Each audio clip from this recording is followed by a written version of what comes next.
everybody, I'm your host.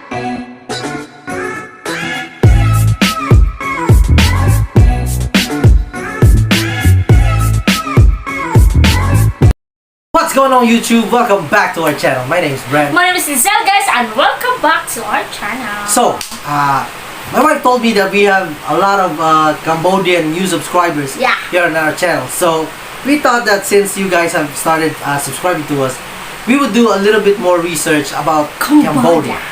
Because as we did in our Indian subscribers, which I hope are still watching right now. Hey guys, what's up? Hey guys. We did this because we wanted to learn more about the country, especially if there are a lot of subscribers in a certain country.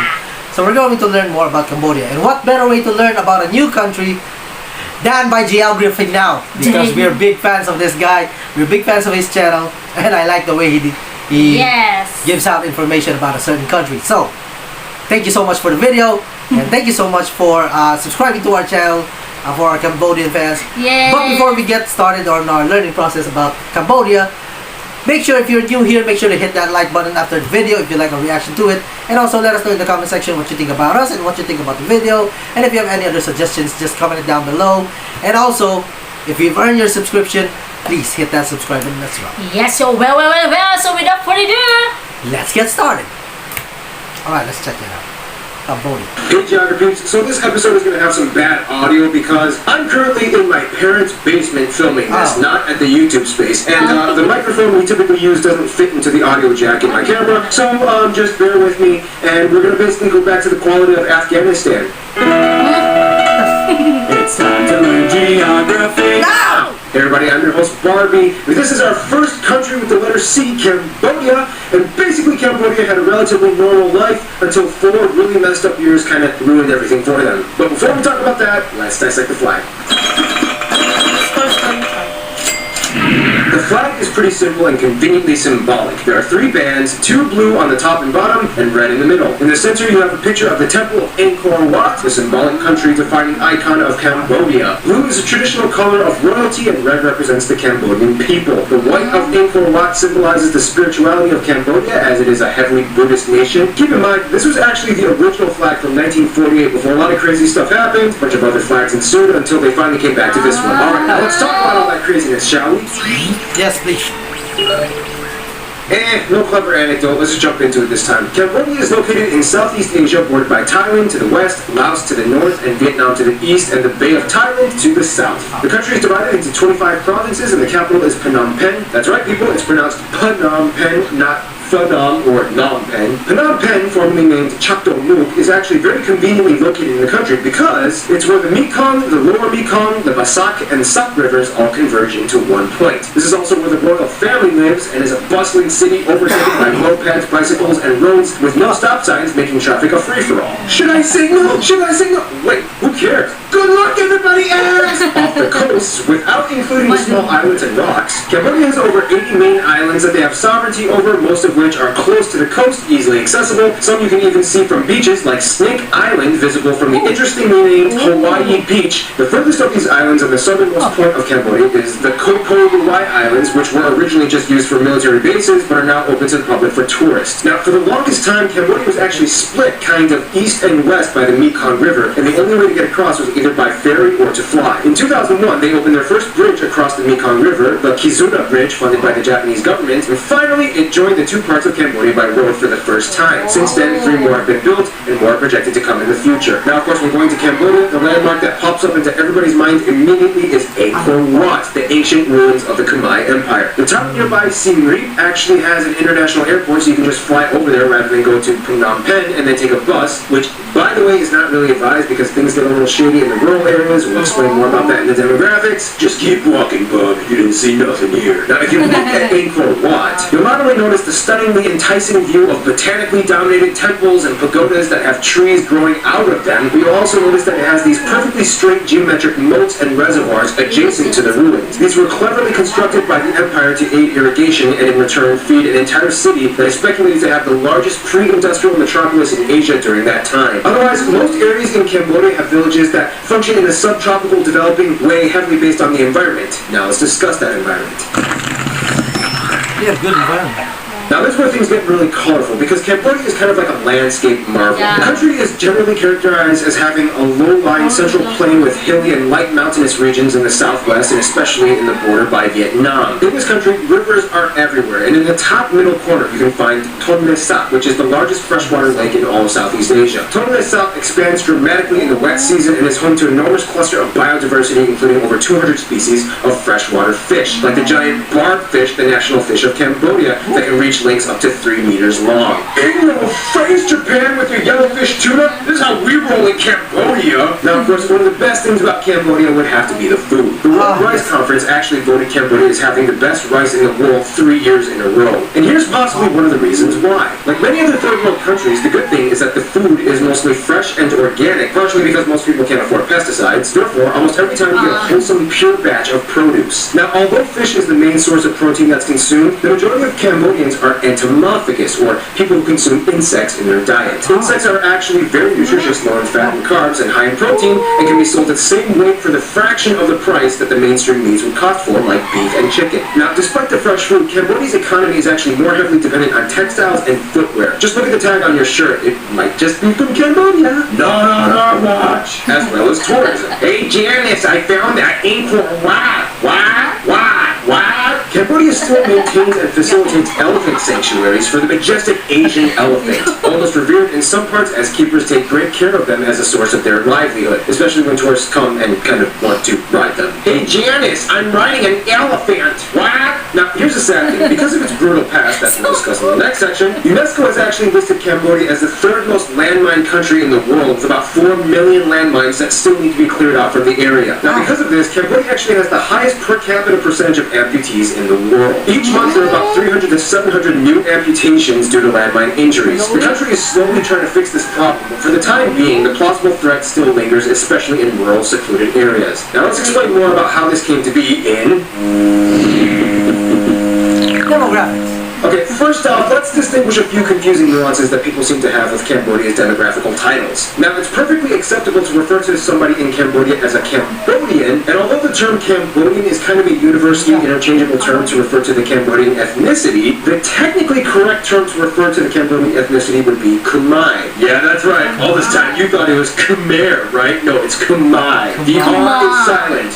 And the E is an I. The Cambodian language is also called Khmer, and as well as the script and the culture. Speaking of which, people who speak Khmer can understand a little bit of Thai and Lao, as the languages have piggybacked off of each other for centuries. Most Khmer people can understand about a quarter to a third of the Thai and Lao languages if they listen really hard. The problem is, unlike Khmer, Thai and Lao are actually tonal languages, whereas Khmer isn't. So it can be a little confusing, but overall it's like a code game when they talk to each other. Vietnamese, though, is completely unintelligible to them. That being said, Cambodia has about 15.5 million people. The vast majority, around 90%, are ethnically Khmer, about 5% are Vietnamese, 1% Chinese, and the remainder come from various people groups. About 95% of the country is Buddhist, adhering to the Theravada branch of Buddhism, and Islam and Christianity make up about 2% each, with the remaining 1% being other affiliations. Now, in order to understand Cambodia, you kind of have to understand where it came from and how it got to where it is today. You know how I do things. I'm going to summarize this in the quickest way I can. Kingdom, protectorate, occupied, kingdom, republic, really bad dictatorship, Vietnamese puppet, transitional state, and finally monarchy all over again. The really bad dictatorship was the Communist Party, the Khmer Rouge. It took over in the 70s and killed around 1/5 of Cambodia's population, approximately 1.5 to 3 million people. The victims were mostly educated people that were deemed a threat to the regime, as well as priests and monks, as the Marxist-influenced ideologies of Pol Pot instituted and forced a secular state that opposed and outlawed all types of religion. Books were burned, temples and churches were ransacked. So essentially, that explains why today, about half of the population is about 15 and under. The genocide of the 70s effectively cut off an entire generation, and those left would eventually have an explosion of children outnumbering themselves within a few decades. Speaking of which, Cambodia is the only country in Asia that has a king of part French descent, and he's also the only monarch in Asia that speaks Czech fluently. Culture-wise, Cambodia really sticks out. A lot of the customs are heavily influenced by Theravada Buddhism and traditional Khmer rituals. As a classified third world country, Cambodians live off of an average salary of $2.60 a day. One thing you have to understand is that, like many other countries in Southeast Asia, Cambodians are masters of vocational improvisation. Since the economy is highly unregulated, working in Cambodia is kind of like a free-for-all. When it comes to money, you can pretty much be and do anything you want. This can be a good and a bad thing because it allows Cambodians to innovate on all sorts of hustling. For example, you can start your own street corner gas station. All you need is a steel drum and an air compressor. Heck, you can even sell gas in used pop bottles. For the record, Like we do here. yes, I grew up in the Midwest. I call it pop. I refuse to call it soda. Don't even get soda. No, I refuse to call it that. However, the downside is that it also opens up the door for a lot of controversial underground corrupt industries. Cambodia has some of the highest rates of human trafficking in the world, including the trafficking of children. It's sad, but it has to be addressed because it's true and it can't be glossed over. For a third world country where poverty is quite rampant, Cambodians may have to hustle, but they are surprisingly thrifty as well. After the monarchy was reestablished, the government encouraged people to move back to abandoned towns by offering them free homes. These are typically used to operate small businesses like grocery stores, restaurants, and moped repair shops, and so on. Cambodia has dealt with a lot in the past half century and is trying to grow, and sometimes to grow, you need a little help from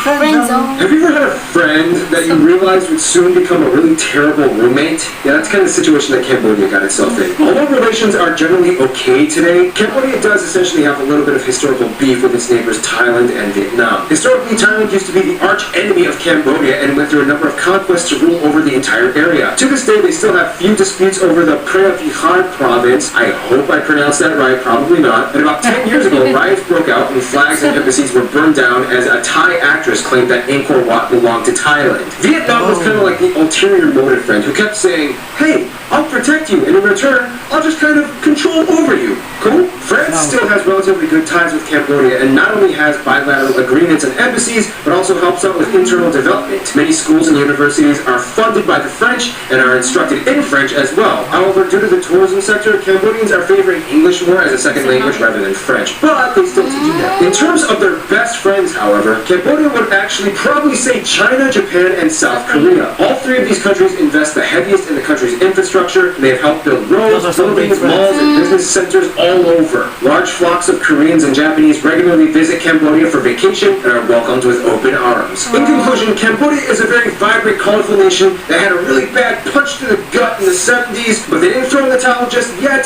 and they're just starting to get their breath back, stand up, and get ready for another round. Stay tuned, Cameroon is coming up next. Hey Japanese, if you'd like to learn a little bit more about Cambodia, check out C Daily's video. Just click on this box right here. Here's a little clip. Cambodia's popular. Damn! See, this is why I love this channel. You get to learn and you get to laugh. Yes, it's not boring. It's not boring Yeah. the least. Oh my Alright, God. so- Okay, go. Damn. A lot of information right there. A lot of things. We actually have a lot of similarities. I mean, Yeah, Yeah, like in the what we call the soda. like the hustling type of environment. You know, where every competition right there is a free for all. Every match is a free for all. Yeah. The one that got me is that where you see the pop bottles being used as a Gasoline. as a gasoline refiller. Yeah, we have that here actually in the mountains. Like if people from the mountainside can just come over downhill, like get some gas. What they do usually is that they bring a lot of pop bottles, and then they fill it up with either we call it special and unleaded. So Special and regular something. yeah, regular. something like Regular. that, yeah. Okay. So they actually do that, and like in terms of the food itself, a lot of our fresh foods here in the Philippines don't have any pesticides on them because they're usually fresh. Every time you go to the market, it's always fresh right there, and that's one of the similarities, and also the landscape or like the view. Yeah, You know, the bed. Their view sort of reminds me at their place in the mountains. Every time we go there, we see that huge rice The fields. landscape or The landscape, the views itself, I like it, man. And now I kind of know about the flags. The flags are really because I saw. Now, I'm not sure if that was Cambodia or not, but yeah, I kind of saw one of their flags, which I didn't know. I don't know how long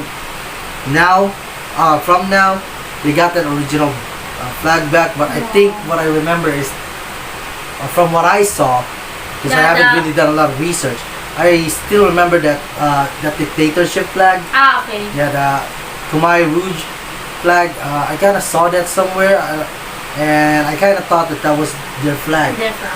So yeah, I didn't actually know that. So that was a great information.